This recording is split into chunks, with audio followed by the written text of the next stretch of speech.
Body temperature সঠিকভাবে পরিমাপ করার জন্য আমাদেরকে বেশ কিছু বিষয় খেয়াল রাখতে হবে।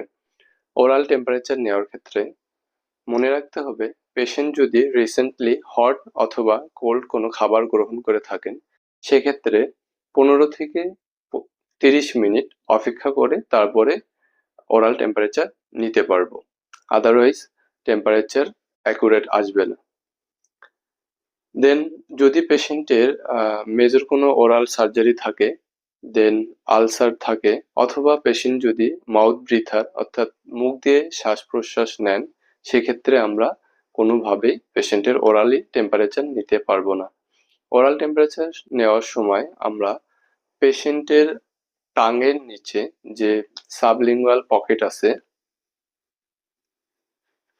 এখানটায়, এই সাবলিঙ্গুয়াল পকেটে থার্মোমিটারের ইনসারশন পয়েন্টটা রেখে পেশেন্টকে লিপ ক্লোজ করতে বলবো, যাতে থার্মোমিটারটা লিপ দ্বারা হোল্ড হয়। কোনো অবস্থাতেই পেশেন্ট যেন দাঁত দিয়ে থার্মোমিটারে প্রেশার না করে, সেক্ষেত্রে পেশেন্টের মাউথ ইনজুরি হওয়ার পসিবিলিটি আছে। দেন 1.5 থেকে 3 মিনিট অপেক্ষা করে আমরা রিডিং নেব। ওরাল টেম্পারেচার নেওয়ার ক্ষেত্রে যদি পেশেন্টের কোনো প্রতিবন্ধকতা থাকে, সেক্ষেত্রে আমরা অ্যাক্সিলারি টেম্পারেচারটা খুব সহজে নিতে পারি। অ্যাক্সিলাতে মেজর কোনো সার্জারি, আলসার অথবা ইনফ্লামেশন যদি না থাকে, সেক্ষেত্রে আমরা অ্যাক্সিলারি টেম্পারেচারটা গ্রহণ করব। মোর অ্যাকুরেটলি যদি আমরা বডি টেম্পারেচারটা মেজার করতে চাই, সেক্ষেত্রে পার রেক্টাল টেম্পারেচার নিতে হবে।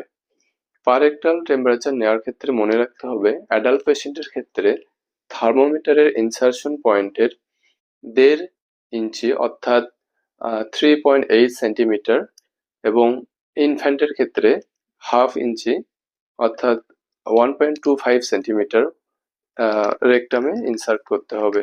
দেন 1.5 থেকে 3 মিনিট অপেক্ষা করার পরে আমরা রিডিংটা নেব।